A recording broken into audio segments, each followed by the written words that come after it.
Thanks for being here. Subscribe to Cheating Stories Best, so you don't miss new stories. Dave Smith, I was sitting in my car, which was parked at the end of the Rivertown Diner parking lot. My car was parked in front of the Pines Motel parking lot, and across the street, I could see its tattered sign and faded walls. It was a sad place. It's strange, but I was thinking about Sue. We met when I was 8, and she was 9. Our family moved from the East Coast, where all my friends were, to Rivertown. I was depressed, but when we moved, a beautiful girl was watching us from the other side of the street. She came up to me as I sat, watching the movers, and said, "My name is Sue Redmond." "What's her name?" I smiled, my mind flashing. "She's so cool." "I'm Dave." "Dave Smith," I replied. "It's great that you're moving." "Dave Smith," Sue said happily. "There are no children on our street at all. We can become friends." And we became friends. She was a year older than me in the 4th grade, and I was only in the 3rd. Sometimes her friends would tease her for being friends with the younger kids, but we were like brother and sister. She turned out to be a real tomboy, and we often went into the woods 2 blocks away, climbed trees, or took fishing rods and went fishing. We made other friends over the years, but especially in those early years, we were best friends. In high school, everything changed. Driving and dating became important. She could do all of this a year earlier than me. First, we discussed her dates, the guys she liked, and the reasons for her choices. I realized that I didn't like it. We were close, like brother and sister, but it became increasingly clear to me that I didn't think of her as a sister. At the end of her 3rd year and my 2nd year of high school, her parents went away for the weekend. Sue was very popular, and her mother was worried about leaving her alone at home. Sue promised that she wouldn't go on any dates or attend any parties while they were gone. Her mother said she didn't want any boys coming to their house. Sue promised that no one would come. That Friday, as she was getting ready for school, she again promised her mother that she wouldn't tell anyone that her parents were leaving. She turned down Bobby, her current boyfriend, when he suggested they meet, saying she was busy with her parents that weekend. She apologized to her mother for this little lie, but added that they did have plans, just not joint ones. She was going to spend the weekend sunbathing in the backyard and was expecting her parents to return on Sunday. I was bored on Saturday. Nothing was happening, so I decided to go across the street to see what Sue was doing. I rang the doorbell, but no one answered. Sue often lay on a towel in her backyard sunbathing. The yard was secluded behind tall bushes and old trees. There was grass, and the sun shone most of the day. I took a detour and, of course, found her. She was lying there with her eyes closed, and I greeted her long before I got close enough to startle her. "Hello, how's my little brother?" she asked. "Everything's fine now." "Even better," I replied. "Why is it better?" "I was bored. It'll be nice to sit with my best friend." We talked. I felt hot, even though I was wearing shorts and a t-shirt. I took off my t-shirt. I didn't think about it. I don't know if I started looking at her differently without a t-shirt, or if she was looking at me, but suddenly she said sharply that she promised her mother not to let any guys in while they were away. I was shocked and disappointed. I tried to tell her that I was hardly a guy, but she didn't want to hear it and sent me home. After that, we were still best friends, but we began to grow apart. I turned 16, got my license, and started dating girls. She also dated all the time. A year later, she graduated from school, and I saw her even less often. She started working to pay for her local college tuition. Our lives no longer intersected. The following year, I graduated with honors and received a full scholarship to UCLA. I worked in Los Angeles while I was studying, and except for Christmas, didn't see the Midwest until after I graduated. But we were destined to meet again. Sue and I met again. I had been sitting in the diner parking lot for 20 minutes. Despite its shabby appearance, the Pines Motel had one feature that made it popular. It was an L-shaped building. The office was at the front, overlooking the road, and the rooms were in a row perpendicular to the road, with parking directly in front of them. The office hid the rooms and parking lot from prying eyes on the street. To many who only used motel rooms for a couple of hours, this feature seemed remarkable, but this was only at first glance. The Rivertown Diner was located next to the Pines Motel, and most of its parking lot was in front of the building.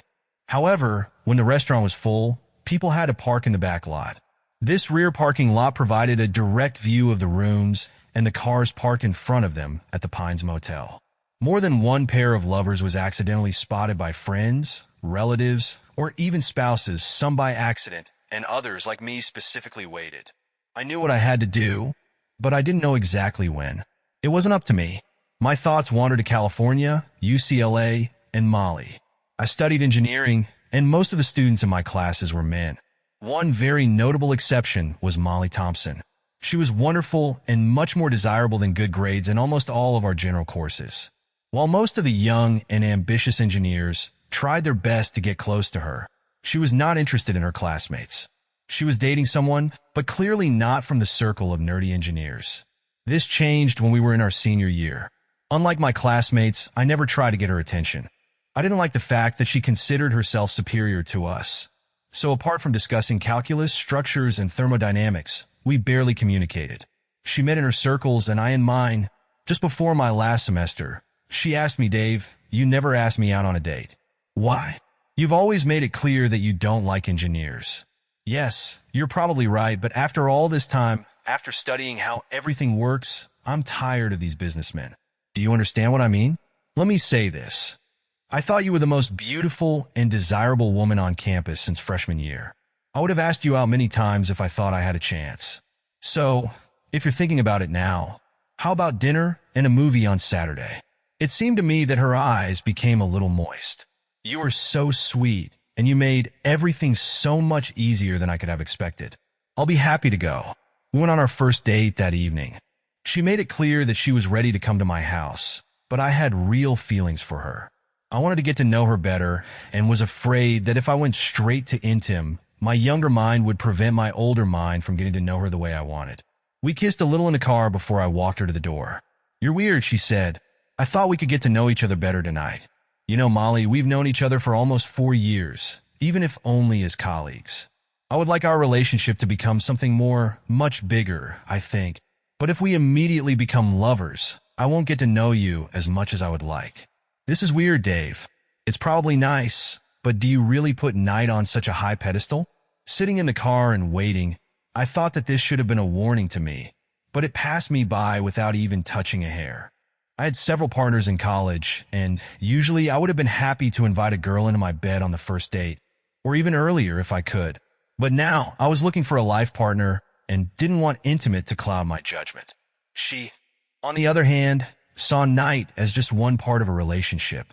I have never met such a sweet and thoughtful guy. "It seems like I wasted a lot of time on others," she said. She kissed me on the cheek and went home. As I drove back to my apartment, I thought about who she was. First of all, she was beautiful, tall, 59, I was 6 feet, weighed 175 pounds, about 130 pounds, and very curvy. She had green eyes, long brown hair, and beautiful lips. She was also smart and witty, and we had common interests. It seemed like it was a marriage destined by heaven. On the way home, I decided that I would marry her. We had only 3 or 4 dates before we decided to become an exclusive couple. Christmas was approaching, and we both wanted to introduce each other to our parents.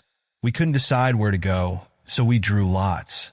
We went to her family's house from December 24th to 30th, and to mine from December 31st to January 6th, when we had to return to university. I enjoyed meeting her parents, who immediately fell in love with me. Molly had a younger brother, Mike, and we got along well, too. She was from Phoenix, and it was nice to enjoy the nice weather the entire trip. We met with her old friends and relatives, and it was a wonderful time. At noon on the 30th, we left for Chicago and then took a short flight to the Quad Cities, where we rented a car and drove to Rivertown. My parents also fell in love with Molly. She was everything that future relatives could dream of. My mom and dad were the only children in their families, so our family was small. Just the 6 of us, as they called themselves. Mom, Dad, and their brothers and wives. We had a great time. By the 3rd of January, everyone was back at work. We still had a couple more days to explore my hometown. While everyone was busy, we drove past Athearn Manufacturing, and Molly saw that there were a lot of different vans and trucks parked in the parking lot. She asked me what the company did. I described it as a great little firm. They take standard vans and trucks of various sizes and turn them into mobile restaurants or trucks for specialized businesses, such as computer repairs, curtain fitting, etc. Business has boomed, especially with the rise of online sales. Molly majored in engineering product development, which really interested her. An endless number of possibilities opened up for the creation, design, and production of new products. "I want to work there," she exclaimed enthusiastically. I had rarely heard such delight in her voice. "I'm sure my dad or one of my uncles can arrange an interview for you. Uncle Bill is a lawyer. He knows everyone, and Uncle George works for Dumbarton, but I'm sure he has the right connections." "What is Dumbarton?" she asked. "This is the largest employer in Rivertown. They produce chemical products. Some are sold under their own brand, but most are manufactured on contract for large chemical companies." "Oh, I see," she replied, but she was not at all interested in that. She was already thinking about how to get a job at Atherton. As we were driving back to my parents' house, we passed the 4-story Dumbarton headquarters building. "Do you think Uncle George is there now?" she asked. "I think so. He's the vice president of purchasing. Let's go see him." This trip to see George Smith, my father's only brother, set off a whole chain of events. George knew all the Aon executives through the golf club. Additionally, Aon was a major customer of Dumbarton products. George had convinced Aon to use local cleaners, degreasers, and detergents, which he could offer at competitive prices since delivery costs were almost nothing. Everyone was happy. George easily arranged for Molly to have a morning meeting with the general manager of Aon, Greg Aon, grandson of the company's founder and current president and CEO. Greg loved showing off his business. He was in his mid-40s and involved in every aspect of his company. He loved his company, its employees, and its products. This was the meaning of his life. Molly's enthusiasm fired him up. The more he showed her, the more interested she became, and he wanted to show her even more. By lunchtime, they were quickly exchanging ideas about what they had tried, what they could try, and what they hadn't yet tried. Greg invited her to start work that day. She was graduating in May, and they agreed on a position and starting salary. "Isn't this wonderful? We'll live in your hometown. I love your parents. Greg Aon is the best boss in the world. Life is wonderful," she said excitedly. I smiled at this whirlwind of enthusiasm. So my first question should have been, how did it go? But I think I can ask the next one straight away since it looks like we'll be living here. "Do you want to marry me?" She screamed yes, then lightly hit me on the arm and said, for such a sweet romantic, that was a lousy proposal. But she smiled and was happier than ever. "I was planning on taking you to the jeweler tomorrow to pick out a ring," I said. "I'll try to be more romantic next time. Maybe you should get a job at Atherton too," she suggested. "No, I've always preferred Dumbarton, and I'm sure Uncle George can get me there. I'll talk to him, and he'll help me get a great job." So, a chance excursion to a small business brought us both jobs and a marriage proposal.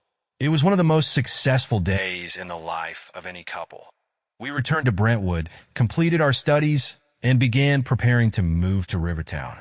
At this time, Molly and her mother were planning a wedding in June, which was to take place in Phoenix. We graduated at the end of May, sold my car, got into hers, and drove to Chicago, where we left her in an airport parking lot and went on a week-long honeymoon to Maui. When we returned, we went to Rivertown and rented our first apartment. We had great jobs, so we chose a 3-room apartment overlooking the river. On June 21st, we started working, and our life as a married couple began. I had been waiting in the parking lot for over 30 minutes. Waiting is the worst. Night with Molly Smith, an engineer and wife, was even better than with Molly Thompson, a student and fiancé. We loved each other passionately, and kisses often led us to the bedroom, where we would end the day. Sometimes we started the next day the same way. Sometimes I would come home and find, for example, a jacket with patches on the elbows, a pipe, and an oar with a note that read, "Professor Molly behaved badly in class." It was always fun. Role-playing, hot intim, trying things we wouldn't normally do, and then, as if lowering a veil, we'd return to ordinary intimate love. Another time, I was greeted by a cowboy hat, boots, and a belt with a toy revolver. The note read, "The teacher is in her room. All the guests are at the city festival. The house is empty. Miss Molly is afraid of guns. Point a gun at her, and she'll do whatever you say." I did so, and she complied. The most memorable incident was when I came home, and although her car was parked, she did not answer my numerous calls. I went into the bedroom. The door was closed, which was uncharacteristic. There was a note on the door. "I'm waiting. This will be fun," I thought. As I opened the door, I saw her without anything, her hands tied to the head of the bed. To this day, I don't know how she managed to tie herself up like that. The sight of a woman in this position is difficult to describe in words. That evening was incredible. As it turned out, this was another important warning that I missed. We were 25 years old, and I wanted to buy a house. Molly understood that a home would also mean family. We were both looking forward to this, but sometimes she joked, "It's like a pig and a chicken looking at a village of starving people. The hen offers to give them ham and eggs," Molly said with a smile. "The pig says, well, for you it's generosity, but for me it's obligation." She loved her job, and during her time there, she went from being Greg Atherton's mentee to becoming something of a mentor to him, helping him find new, innovative solutions. Atherton's business flourished. "How about working from home?" I suggested one day. "I'm sure Greg Atherton would let you do almost anything." "I don't know. I think it's unlikely. He had a wife, but she didn't have a husband," she said. "They got divorced, and now all his energy is focused on the company. He doesn't see anything else in life. I don't think that's what we want to achieve." "No, you're right. This is a meaningless existence. But I'm only 25. We still have time. Let's wait a little." "How much is a little?" "Not now," I replied. That's where we stopped. A few months later, we revisited the issue. "Let's have our first child at 28, Molly said. "So, we'll start trying next year." This made me immensely happy. We had taken an important step forward. Our love and relationship were back in full force, as were our passionate fantasies in bed. Life was wonderful. We were engrossed in our new careers and in each other. We spent a little time with the Smiths, but not too much. We joined a golf club, but we rarely went there, only to meet the required monthly minimum. Mostly, we saved money and made love. Our intimate relationship remained as tender and sensual as before and did not fade away. Molly seemed even closer to me. She often showed me how much she loved me. But suddenly, the wild night stopped. One Saturday, I walked into the house, and she was sitting in the kitchen with a cup of iced tea. It had been a couple of months since I had found her tied up in bed, and I knew how much she loved being taken by force. I grabbed her hand, pulled her toward me, and she screamed, asking me to stop. I was stunned. I stopped immediately, though I was so confused that I could barely find my voice. "I'm sorry," I said. "You used to love it, and I thought that since we haven't played in so long, you missed it too." "Well, now I don't like it," she replied sharply. "You can't just take it and use it if you want." "Take advantage?" I asked, shocked and hurt. My liberated wife had suddenly changed. "I'm sorry. I'm so sorry. I'll never do it again," I stammered. But I didn't finish my thought as she turned and went into her office. I spent the rest of the day there doing little things. "Are you going to have dinner or what?" Her voice interrupted the silence. Those were the first words either of us had spoken in hours. "I'm not too hungry, so I'll probably skip dinner." "What's that supposed to mean?" she asked. "Just a joke." "No thanks, I don't want dinner," she simply said before turning around and leaving. Usually, if we spent a Saturday evening at home, we would watch TV or a movie on the History Channel. I left the office, went to the living room, and turned on the TV. Molly was sitting on the couch reading a book. When the TV started playing, she got up and headed to our bedroom. I turned off the TV. "Molly, what happened?" I asked. "I don't know. Probably nothing. I don't understand why I'm so angry with you. We used to play like this all the time, but now I don't want it, and it bothers me. I don't want to take it out on you, but I just couldn't help myself." "It's okay. I'm not fragile," I reassured her. "No, it's not normal. Life is changing. I struggle constantly at work and feel like I need the feeling of love and security at home. You love me, and you give me that feeling. This is exactly what I need from you. By the way, I have an idea. Would you like to make me feel safe now?" She smiled. I didn't have to ask twice. We quickly found ourselves on the bed. When it was all over, we talked for a long time. After a while, the topics of conversation were exhausted, and I was already falling asleep when I felt her kiss. Maybe it's good news that Molly hasn't come yet. Everything between us is too beautiful. Perhaps Sue was wrong. Maybe she was jealous. These thoughts made me remember a conversation. "Greg wants me to work with the production manager for a while," Molly said. We need to improve existing products to make them easier to produce. I met the boss today. Interesting woman. Is the production manager a woman? I asked in surprise. She laughed. You don't think women can do this kind of work? I laughed too. No, honey. I think women can do whatever they want. Tell me about her. I just met her today. I don't really know much. She's about my age, blonde, of average height. Her name is Sue Dobson. She's new to this position. Before that, she spent almost all her time at the plant. The new job has really taken over Molly. She and Sue often argued, but quickly became close friends. Both were results-oriented, but looked at things from different angles. Surprisingly quickly, they learned to work together, changing processes to make production more efficient without losing function. After a few weeks of working together, Molly suggested we go out with Sue and her husband on a Saturday night. I was all for it. We had few friends because we spent all our time at work. We decided to go to the restaurant at the country club, which had a beautiful view of the river. We agreed to meet them in the lobby and enter the restaurant together. Molly and I waited there for a couple of minutes when a couple appeared at the door. "Oh my God!" Molly exclaimed. Dave, Sue said in surprise, looking at Molly. "You never said you married Dave Smith." Sue came up to me, and we hugged like brother and sister who hadn't seen each other for years. The husband who had arrived with Sue extended his hand. "John Dobson," he said. "I take it you already know each other." Molly laughed. "My name is Molly Smith. No, my Dave is just a very outgoing guy. He regularly meets women this way," Sue explained. We all laughed. "Molly, you won't believe this," Sue continued. "Dave moved across the street from me when I was 9. He became the little brother I never had. We sat down at the table and started discussing our childhood in Rivertown. Sue and I chatted while Molly and John listened politely, but without much enthusiasm. "If you were so close, why did you lose touch?" asked Molly. I looked at her, surprised by the question. I didn't remember the exact reason. Then it was probably just a childhood friendship. The difference of 1 year seemed huge back then, and older girls don't hang out with younger boys. We never thought of each other as a boy and a girl. Suelafne. Almost never. I looked at her, not understanding what she was talking about. When my parents went away for the weekend, and I was home alone, she continued, glancing at me briefly. I suddenly understood what she meant. My little brother wanted to come and play, but when he took off his shirt, I saw a handsome guy in front of me.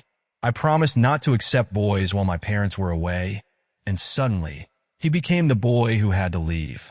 After that, Sue and I both laughed. He started dating girls.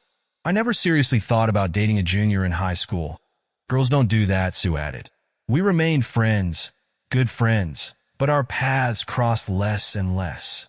I left school a year before Dave, and I didn't know what I wanted to do, so my dad, the production manager at Atherton, got me a part-time job there.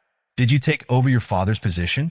I asked with a smile, although I wondered why my family never mentioned her. The thought briefly flashed through my head, but I didn't ask questions about her, and our parents were never particularly close. The thought disappeared as quickly as it had appeared. "Yes, I did. He's very proud. He retired after 30 years of work, although he enjoyed his job. Now he and my mother live in Florida, close to her family. As he says, he still has a family member in the industry." The evening was great and marked the beginning of a strong friendship. The four of us became inseparable. Time seemed to slow down, and all I could do was wait. I started to worry. Molly wasn't being honest. We had just had a fight. She promised that as soon as she completed her project, we would start looking for a house and having children. She returned home, beaming at how well her project presentation had gone. "I'll call the realtor," I said. She looked at me and said, "I told you after this project I'm working on now." I wrote down the date of her last promise. This caused a quarrel. "Why don't you believe me?" she shouted. "Why aren't you trustworthy?" I answered, and we argued again and again. This had become commonplace. The next day, the secretary called me on the intercom. "Mr. Smith, Sue Dobson has come to see you. She says she doesn't have an appointment." "Certainly, let her come in." We exchanged greetings and a kiss on the cheek. Then she sat down, clearly nervous. I don't know how to say this, so I'll say it directly. Molly is acting strange. I'm sure she's going to have an affair. I wish I could say it was a shock, but it wasn't. I don't know what's wrong, but I know something is definitely wrong, she continued. We have a supplier of paint and varnish materials. I'll say this guy is simply handsome. 63 or 4, strong, probably weighs 225 pounds, all muscle. I think he used to play football before he got injured. He's confident and uses his charm on everyone. Molly became interested in him. Do you know she's already cheating, or is she just about to? No, I don't know for sure, but I overheard their conversation. I was supposed to meet her at her office. She went to the door, and I heard him say to her, "Pines Motel. You are a woman of easy virtue." He called her a woman of easy virtue right to her face, and she just giggled. I heard her ask something about Pines, and I stepped back and waited another minute or two until he came out. He looked at me and immediately turned away. We don't have the best history. I went in her office and asked, "What are you doing?" She simply replied, "He's such a villain, isn't he?" "When was this?" I asked. 20 minutes ago. I tried to tell her that she couldn't be with him. She looked me straight in the eyes and said she wasn't. He just loves to flirt. I left her and came here. Pines has that reputation, Sue said. Did she say what time? No, just something about tomorrow afternoon. That's all I heard. She started lying, so it will be useless to talk to her today. Like with you, she'll simply deny everything. I'll wait in the parking lot of the cafe nearby. There's a hole in the fence between them, probably so people can get from the motel to the cafe. Wow, you seem to know this place well. Not really, but like I said, it's a popular spot. I have a friend who sometimes patrols from the cafe's parking lot. You're a good friend, Sue. Hopefully, the shock of seeing me out front will put her back on track. Do you think this is the first time? I don't know why I repeated the question. I was probably hoping to hear an answer. I think yes. Mr. Aon and I handle all paint purchases. That's how I found myself in someone else's car in front of the Pines Motel on a Wednesday afternoon. I arrived at 11:30. I didn't want to miss the chance to stop her. I didn't want to shame her afterward. I wanted to stop her before. It was approaching 1 o'clock in the afternoon, and I was still waiting. A few minutes later, my wife's blue BMW appeared around the corner, drove past the office, and parked opposite number 5. There were no other cars in the motel. She was alone in the car and just sat there. She was looking at the motel, so I got out of the car. I was wearing a wide-brimmed hat and big sunglasses, and unless she looked straight at me, I didn't think she'd recognize me. I walked toward the gap in the fence, and just then, a Chevy Impala pulled up and parked next to her car. A tall, strong man quickly got out of the Impala as Molly was getting out of her BMW. I walked toward them, but I could have had a neon sign and a drum, and they still wouldn't have noticed. Their eyes were only on each other. They met in front of her car. She extended her hand to him, and he said something. She quickly pulled her hands back. I said, "Sorry," took off my glasses and hat. The glasses were in my jacket pocket, and I just dropped my hat. He turned and looked at me. "Are you having problems?" It was more of a growl than a question. "The girl is my wife," I said without much emotion. "Maybe, but I'm going to get her now." "Molly, please, let's go home." Molly just stood there. I think she was in shock. She didn't answer or acknowledge me or him. "Get away from us, and everything will be fine." "I can't do that. I'm sorry, but I'm taking my wife home." I raised my voice and moved towards her, moving around him. "Well, I guess that's it," he said, turning his back to me and pretending to walk back to his car. I took another step, and suddenly, he turned around. I woke up in a hospital room with an IV in my arm and bandages on my face. I tried to sit up, but realized that everything hurt. I found the call button and pressed it. It took some time before anyone appeared. A businesslike nurse came in and said, "You have returned to us. I'll call the doctor now. This may take time, and we are short-staffed on Sunday nights." I tried to say, "Today is Sunday," but all that came out of my mouth was a wheeze. "If I understand you correctly." "Yes," she said, looking at her wrist. 3 o'clock in the morning Sunday. "You were brought in on Wednesday afternoon. If I'm not mistaken, you were beaten badly." "My wife?" I wheezed. "She was here almost the whole time. I think she left for the first time a couple of hours ago." "What?" "I think that's enough for today. Rest. I'll inform everyone that you've returned to us." She pressed the button on the IV, and the world suddenly disappeared. When I woke up again, it was light. People were milling around, and a middle-aged, balding man looked at me and said, "Mr. Smith, can you hear me?" I opened my eyes and nodded. "My name is Dr. Michaels. I'm a neurologist. Can you squeeze my fingers? He placed 2 fingers in my palm. I squeezed. He pricked me with a sharp object and touched me in different places. Finally, he said, I'm pleased. You will fully recover. Then I'm happy too. I replied, my voice seeming to recover. Are you strong enough to be questioned by the police, Mr. Smith? I wondered how much strength it took. You were unconscious for a long time. Answering questions can be tiring. If you get tired, tell them. I've already told him that. If you say you're tired, he should stop. Agreed. Where is my wife? She's here, but the detective asked to talk to you first. Well, then let him come in. It seems strange. Why couldn't I just say hello to Molly? Why couldn't she be with me during the interrogation? But everything felt a little strange. Maybe I wasn't thinking clearly yet. Mr. Smith, my name is Lake. Detective Lake. Do you mind if I ask you a few questions? It was a rhetorical question. I simply nodded, and he continued. Do you remember how you ended up here, Mr. Smith? When he asked, I didn't know for a moment. I thought, and then the memories came flooding back. I was at the Pines Motel, waiting for my wife and her potential lover. They arrived. I tried to talk to her, but she seemed to withdraw. I told her friend, a big, strong man whom I had never seen before, that I wasn't going to give up my wife. He seemed to walk backward, but then he turned around and hit me.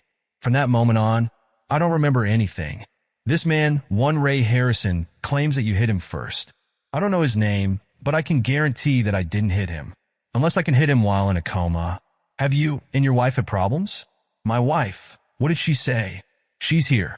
Let me ask the questions, Mr. Smith. I promise I want to do the right thing. There is conflicting information, so it's my job to find out the truth. I do my job well. Did you and your wife have problems? Not like that. I mean, not with other men, at least that I know of. Our good friend, Sue Dobson, came to me yesterday, or the day before yesterday, when they were supposed to meet and said that Molly was dating this guy. She said it was the first time. Lake asked me about Sue and gathered enough information to go and question her. He asked the questions in different ways several times and made sure that the first time I thought about the other man was when Sue told me, and that I decided to meet them there because I was afraid Molly wouldn't tell me the truth. He thanked me and left. Molly must have been standing by the door because she burst into the room almost the second the detective left. Oh my God, Dave, I was so worried. I'm so sorry. I don't know how I got you into this. She finished speaking and began to sob. She was in tears. Why, Molly? You know why. I'm not making excuses, but he influenced me so badly that I seemed to go crazy.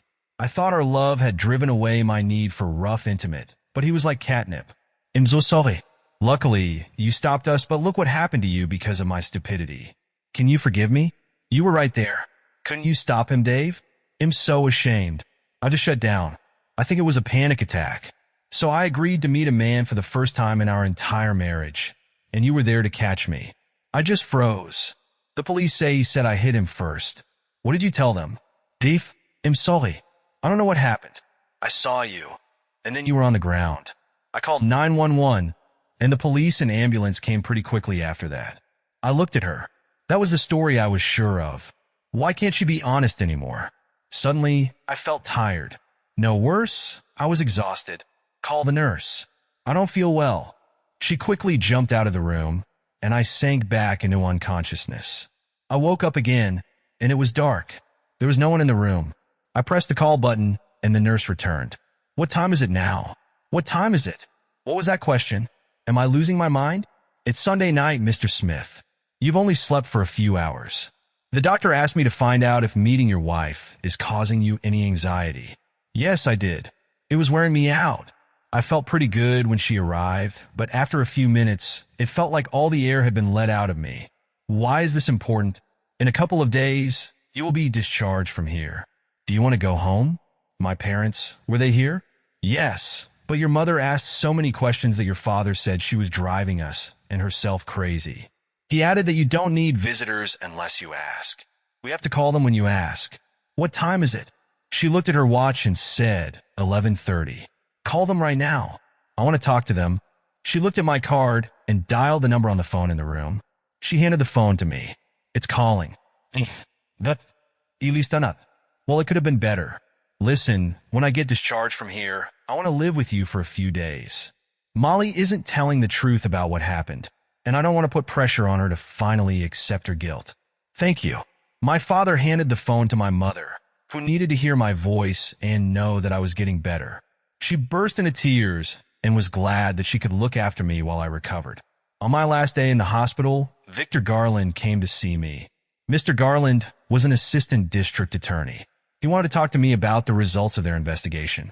He said they were going to arrest Mr. Harrison for grievous bodily harm, battery, and a number of other lesser offenses. He said that because Harrison was previously a law-abiding citizen, he would be released on bail after being charged. The trial would take place in 3 months. I asked him about the conflicting testimony and how my wife claimed she didn't see anything. He looked at me and said that he wanted to trust me with something important. He explained the case, the difficulties he was facing, and what he wanted me to do. I thought about it and agreed. Yes, I can do this. But it turned out that I couldn't. I stayed with my parents for almost 2 weeks. I asked that Molly only visit me during the day, stay for dinner, and then leave. She did this without objection. We discussed everything, but we didn't talk too much or too often about that day.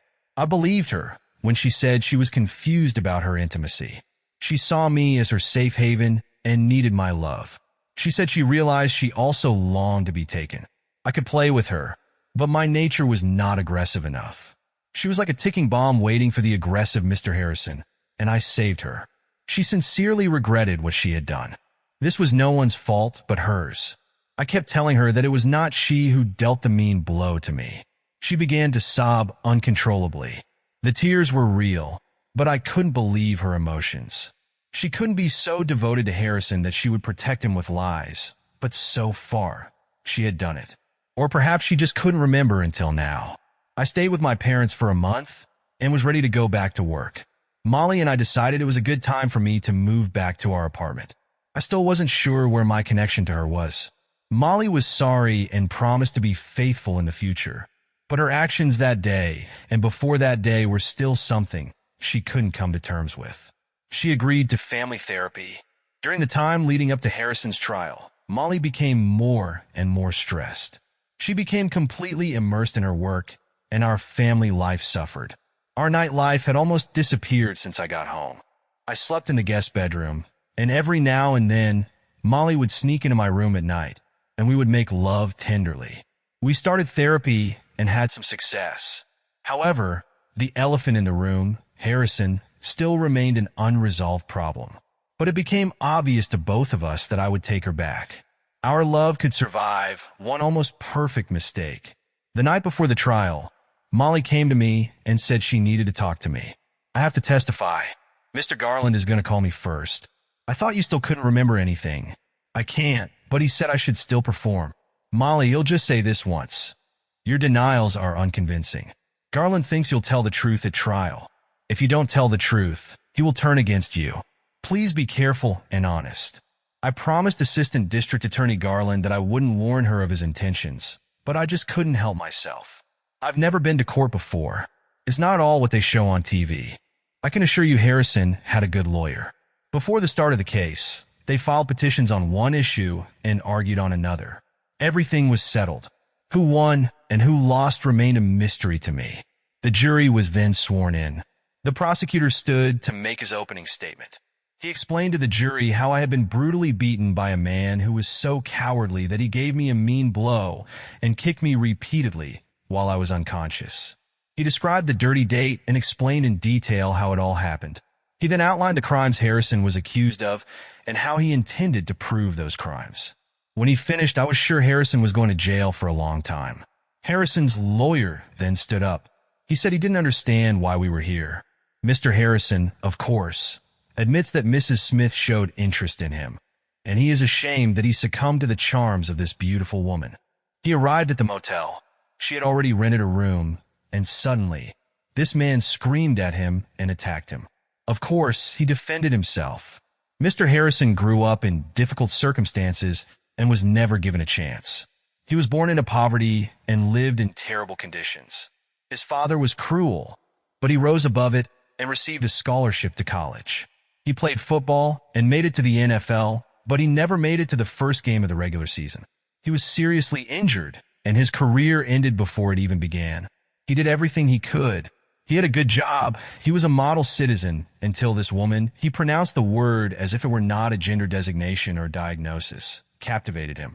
He was alarmed and was ready to cheat with a married woman. Suddenly, he was attacked, and he defended himself as the streets had taught him.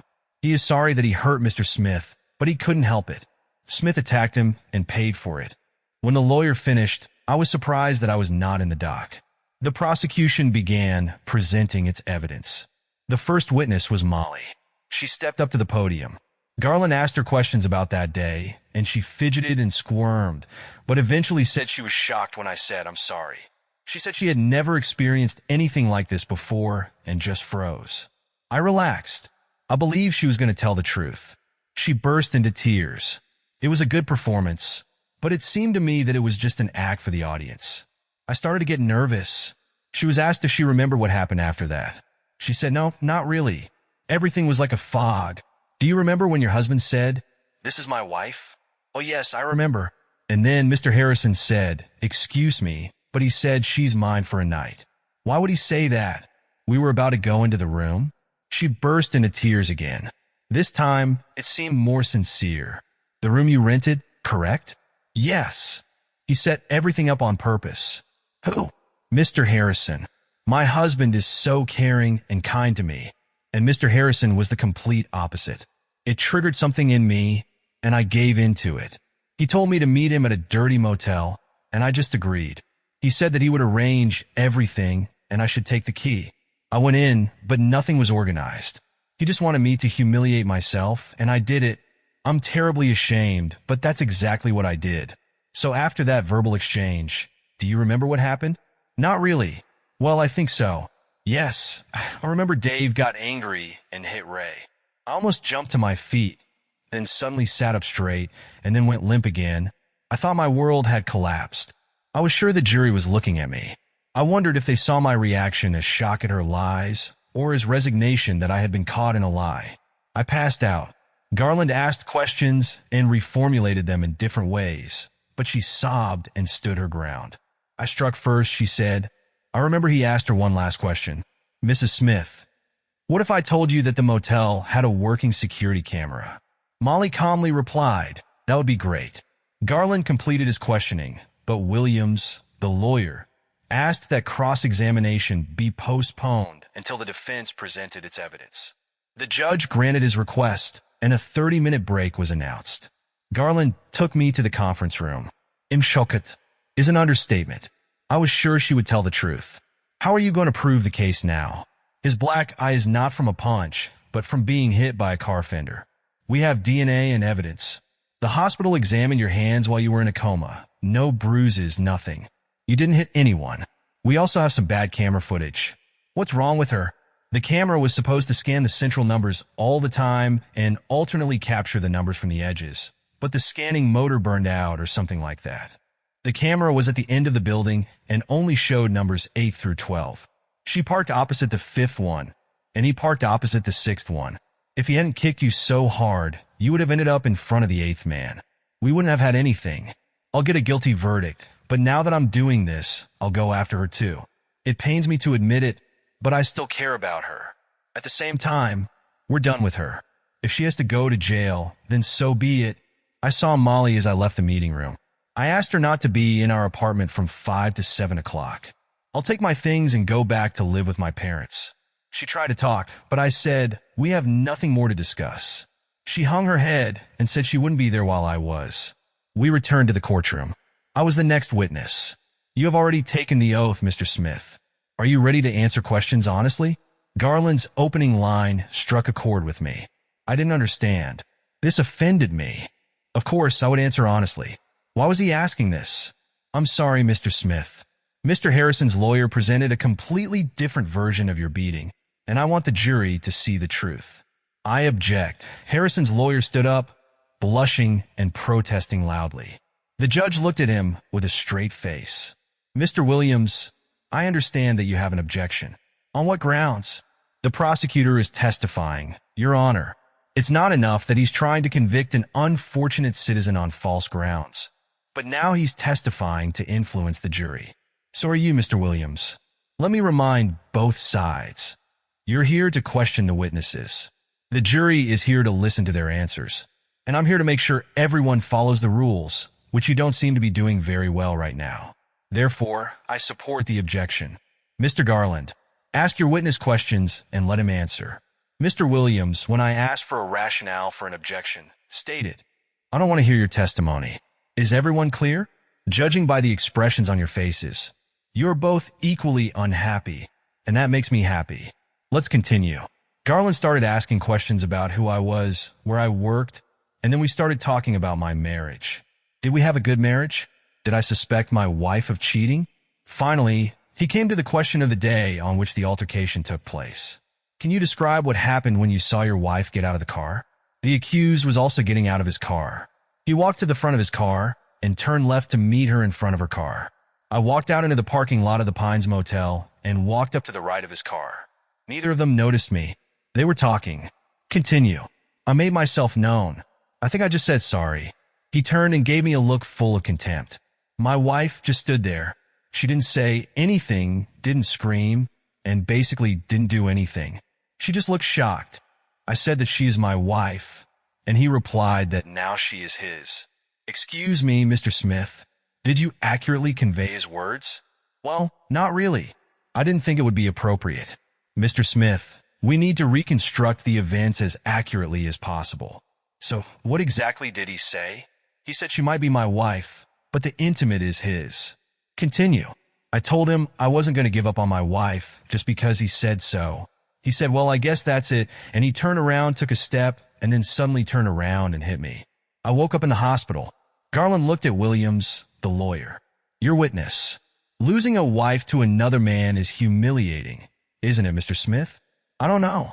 Remembering that day, maybe the details are a little blurry. Still, you lost consciousness. He looked at the jury as if losing consciousness meant losing his mind. Isn't it more plausible that you saw your wife in the arms of another man and screamed, "Get away from her. You stupid?" I didn't say anything like that. Everything happened exactly as I described. Then, to make matters worse, your wife said, "Leave me. I'm with a better man now." No, like I said, she didn't say a word. And then, in a fit of rage, you hit my client, didn't you?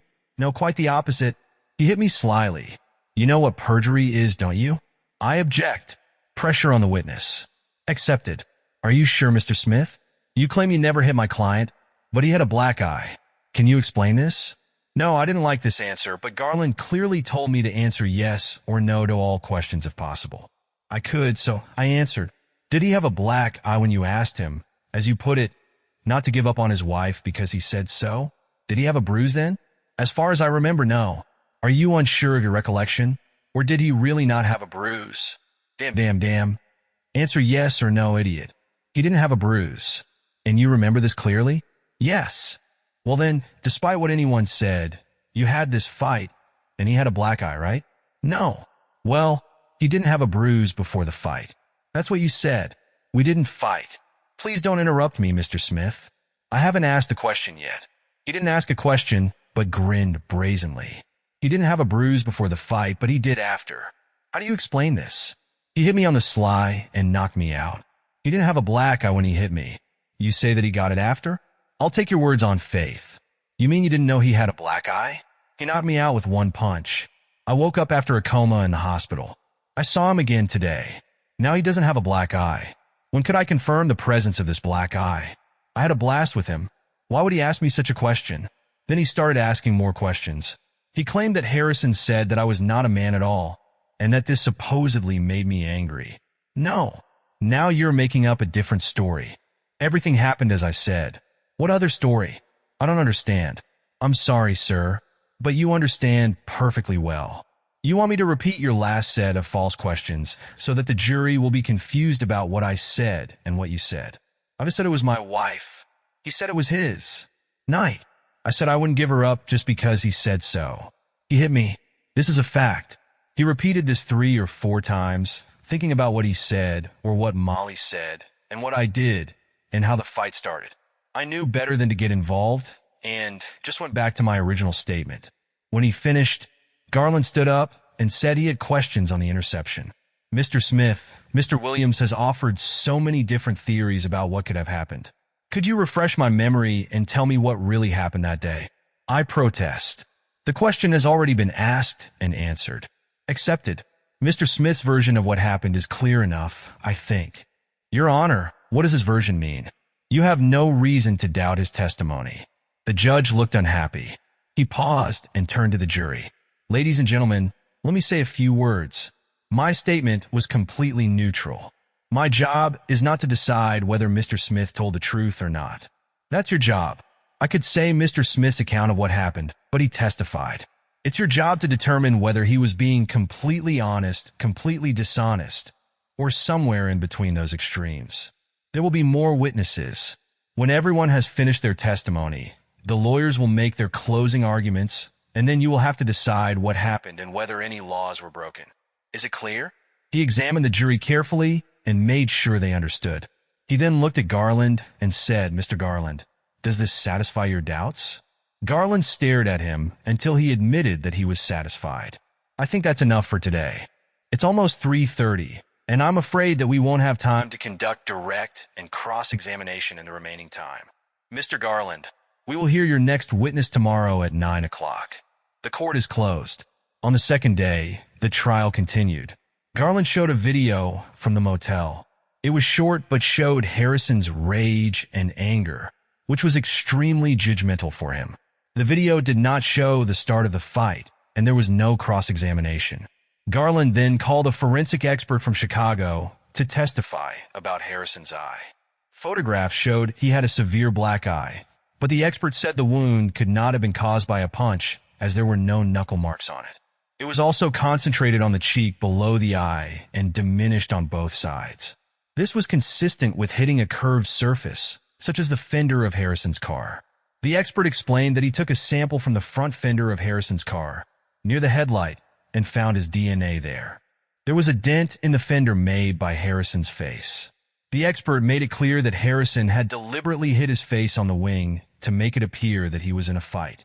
Williams did an excellent job on cross-examination, pointing out that the expert had never seen Harrison's injury in person, only in photos, and that the dent in the fender could have been from his buttocks while he was sitting on the car, and the DNA could have come from being waxed. Garland was sure, but I wasn't so sure. We adjourned the meeting to the second day. The third day began with Mr. Garland saying, I called Dwight Reynolds. I protest, Your Honor. This is a complete surprise. Mr. Reynolds is not on the list of witnesses provided by Mr. Garland. The defense lawyer said, I'm sorry, Your Honor. I didn't know Mr. Reynolds had anything to do with this case. If I may ask a few introductory questions, I am confident that you will allow his testimony. I allow questions, but only about how he ended up here. No questions about the incident. Do you understand me? The judge's gaze could have wilted flowers. I'm sure Garland understood everything. Mr. Reynolds explained to the court, when you and I first met, I saw your picture in the newspaper, so I knew who you were. I learned that the process starts at 9 a.m., so I arrived here around 8:30. Excuse me, Mr. Reynolds, what day did you arrive here? Oh, today. I just met you today. Why was it important that we meet today? Because of what she said. This woman, sorry again, Mr. Reynolds, the judge interrupted, but we're not talking about details yet. Is it correct to say that you believe you have something important that can help? Well, yes, as I already told you. Not now. Please, let me ask you, have you been previously questioned by the police, lawyers, or anyone else? No, as I already told you, Mr. Reynolds. I'm sure you want to say what you want to say, but please be patient. Why did you decide to get in touch today and not earlier? I'm ashamed of this. I guess I just didn't want to get involved in it. I saw that they had arrested the guy and that he was going to be tried, so I thought it was okay. He'll get what he deserves. Stop. That's enough for now, Your Honor. It is obvious that Mr. Reynolds was not known to the prosecution. His testimony will be useful. I ask that it be allowed to be heard. Mr. Williams? The judge turned to the defense lawyer. My protest remains, Your Honor. This man appears here suddenly when the defense has failed to prove its case, and there is no telling what he is going to say. This is inappropriate, untimely, and irrelevant, and the defense strongly objects. We'll see if it makes a difference. I permit the testimony to be heard to determine its relevance. Garland asked Reynolds how he got involved in the case. He explained that he had come to have lunch at the diner as usual. He arrived at about 11:30 and the parking lot was full, so he had to drive around and park next to the Pines Motel. He saw some guy just sitting in the car, staring ahead. He wondered why. Then he remembered that he had business at the post office, so he turned around and went there. About half an hour later, he returned and found a good parking spot closer to the road, near the diner. When he walked in, he saw the same car again and the same guy still sitting there. He had lunch, and when he came out, the guy was just getting out of the car. He saw this guy walk toward a couple of large, well-built men and a beautiful red-haired woman. They apparently stopped talking and looked at him. The guy in the car started walking toward them, and the other man seemed to turn to leave, but then turned around and hit him with a right hook, sending him flying. At this point, Garland interrupted. "You say he was a large, well-built man. Do you recognize him here today?" "No, not really. That person at the table over there might be him, but I was quite far away." "Your memories seem very clear. How is this possible?" "I recorded everything on my phone." "I protest, Your Honor." "That's enough. This man claims to have seen something at the Pines Motel, but cannot identify my client, and now wants to present a long-distance video that shows nothing. I think we'll know what it shows after we watch it. We'll watch it in the judge's office first." The two lawyers, the technician, and the judge retired to the judge's office. 20 minutes passed, and they returned. "The court is returning to order. Mr. Williams, do you still wish to object to the showing of this video?" "Thank you, Your Honor." "Yes, I object. This is a surprise, unconfirmed, untimely, and irrelevant. Your protest is rejected." The judge nodded to the technician who was working on connecting the phone to the large television. "When you are ready, please show the video to the jury." The video was filmed on a phone. It was vertical rather than horizontal and showed a narrow view of the Pines Motel. It showed me walking toward them wearing a hat and glasses while Harrison was talking. I took off my glasses and hat.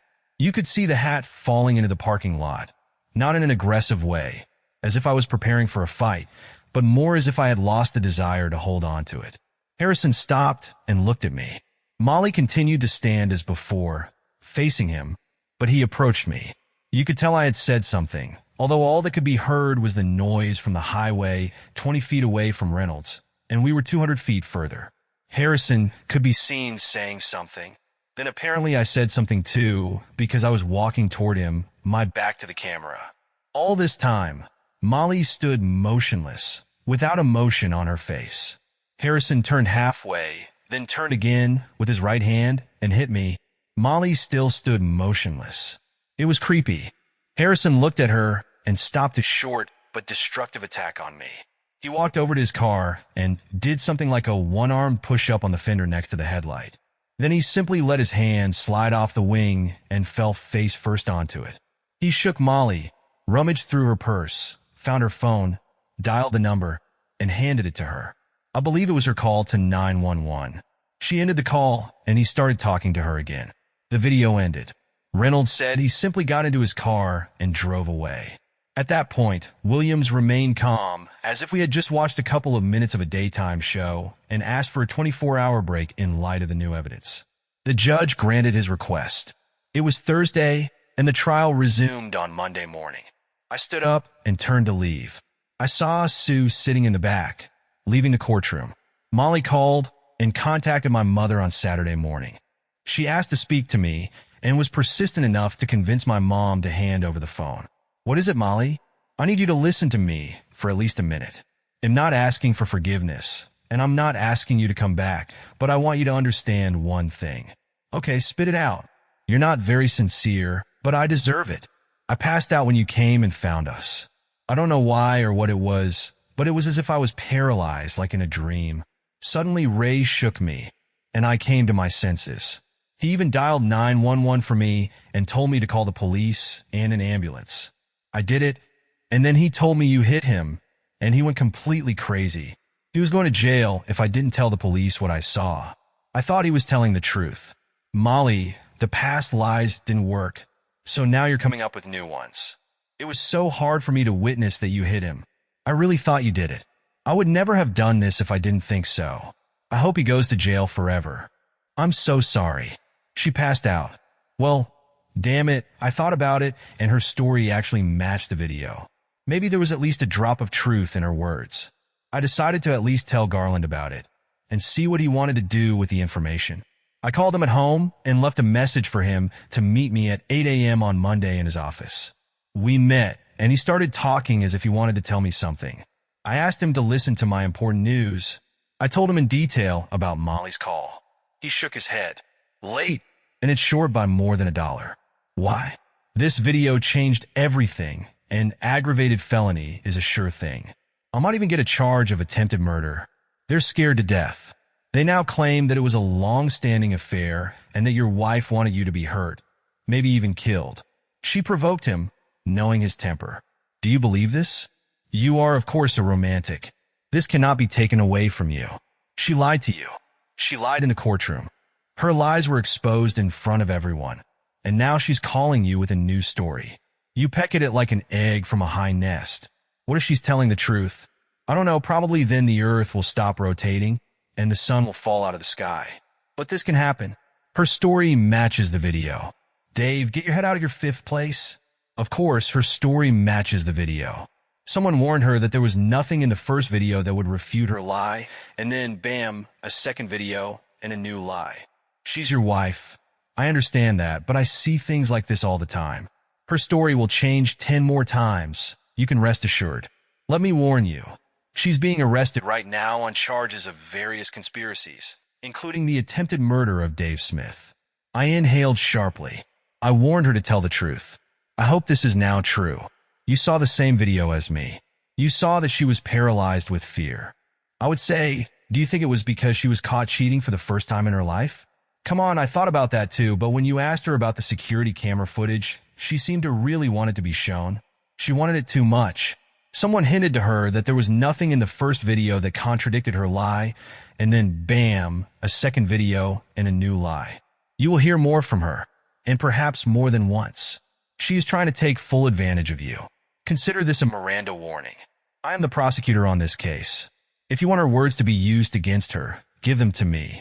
He looked into my eyes. She looked into my eyes and lied. I want her to go to jail. Well, I want everything to happen according to the facts. Let it ride.